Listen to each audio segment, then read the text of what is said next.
ගොඩක් ආදරෙන් පිළිගන්නවා අත්තම්මයි මමයි YouTube channel එකට. මම අද ඔයාලට කියලා දෙන්නේ නිවිති වලින් රසවත් පපඩමක් හදාගන්න විදිය. ඉතින් නිවිති කියන්නේ ගොඩාක් ගුණ පලා జాතියක්. අපිට මේ විදිහට හදාගත්තම රසට කන්න පුළුවන් නිවිති ටික. මෙතන තියෙන්නේ කඩල පිටි මේස හැඳි දෙකකට පාන් පිටි මේස හැන්දක් වෙන්න අරගෙන තියෙනවා. ඊට පස්සේ මේකට දාගන්නවා මම ලුණු කුඩු ටිකක්.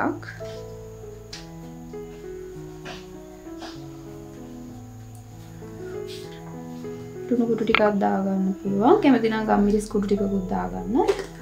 දාලා ඉවර වෙලා මේකට මම එකතු කරගන්නවා බිත්තරයක්.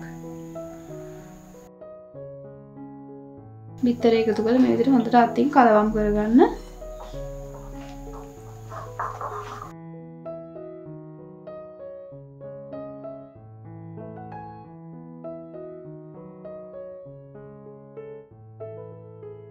මෙන්න මේ විදිහට තමයි එන්න ඕන මේ පදමට. නිවිති කොළ කපා ගන්න ඕන මෙන්න මේ වගේ කොටු හැඩයට. ඒ කියන්නේ ධාරි වගේ එක අයින් කරලා මේ වගේ කොටු කෑලි වලට නිවිති ටික කපා ගන්න. දැන් තෙල් එක හොඳට රත් වෙලා තින්නේ. ඊට පස්සේ මේ විදිහට නිවිති කොළයක් අරගෙන මේ විදිහට පිටි බැටර් එකේ දාලා අපිට තියෙන්නේ තෙලට දාගන්න.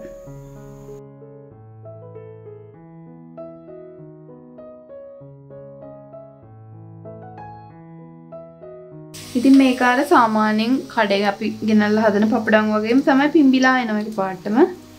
තෙලට දාපු ගමන් තෙල් හොඳට රත් කරලා දාගන්න.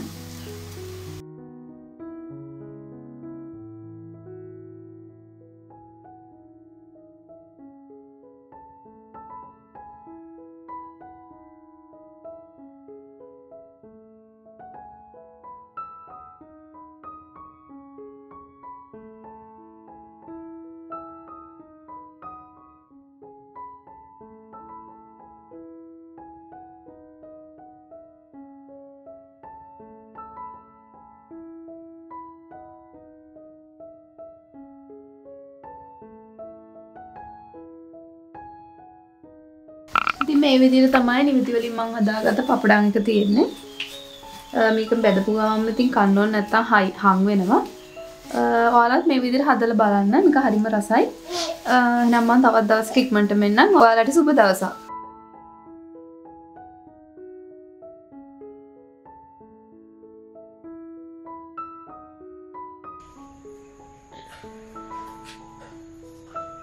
Pasal